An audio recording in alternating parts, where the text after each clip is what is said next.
When you start to sight read the new piece, what is one of the most important rules to do? That you definitely cannot sight read just playing note by note. You can start with that, but then you have to try to find the main phrases and then the main ideas and see how this idea fits in the piece as a whole and how it's developed throughout the piece. Mm-hmm. And can you find it here? Yeah, it starts right in the beginning. What is it? What you just played? How would you call it? Phrase, motif, one phrase with two motifs? It was one phrase, but with two different motives in it. Can you separate them and show me the first one and then the second one? What happened with the second one? How many notes in it? Just one. Play it again, please. Why you decided to emphasize this one-note motive? Because it was just the motive on its own, and because it was syncopated, because it was on the second, it was on the offbeat. That's right. And because it's on offbeat, maybe it will give you some idea, stylistic idea. Mm-hmm. In what style it was written, you think? Like jazz. Yeah, it's really close to jazz. Do you love to eat chleb? It's in Russian. Bread and butter? Yeah. Yeah, good. So imagine that you're almost ready to eat it.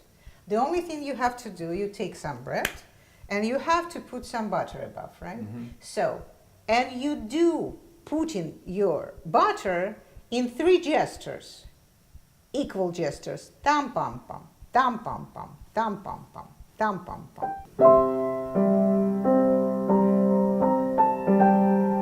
Much better. What I want you to do, it's a little bit funny, but I want you to do it.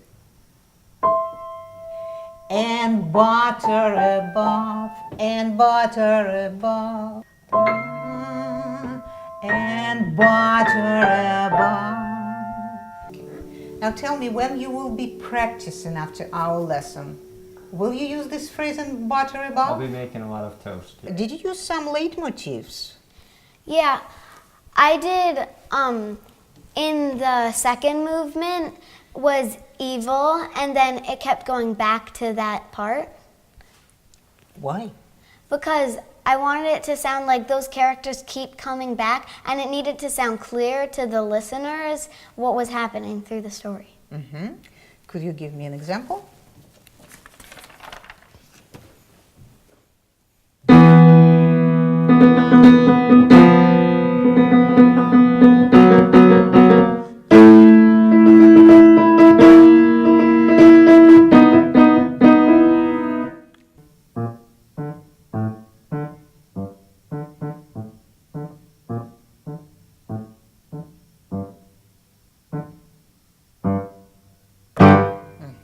Very good.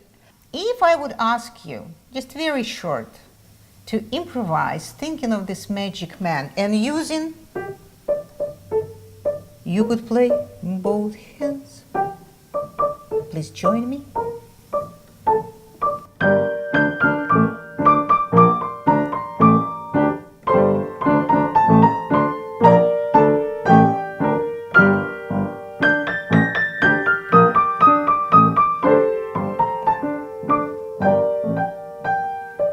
Do you know what you just did? Improvised. Actually, I improvised, but you kept playing the same, right? Yeah. And when you keep playing the same, we call it ostinato. You could repeat just the rhythm, or just the melody, or just the harmony, all components together. And you played ostinato, this phrase, right? How did it sound for you when we played together? It sounded cool. So next time I want to hear your improvisation when you use this ostinato in your left and something that you could see in your right hand. Okay. Okay?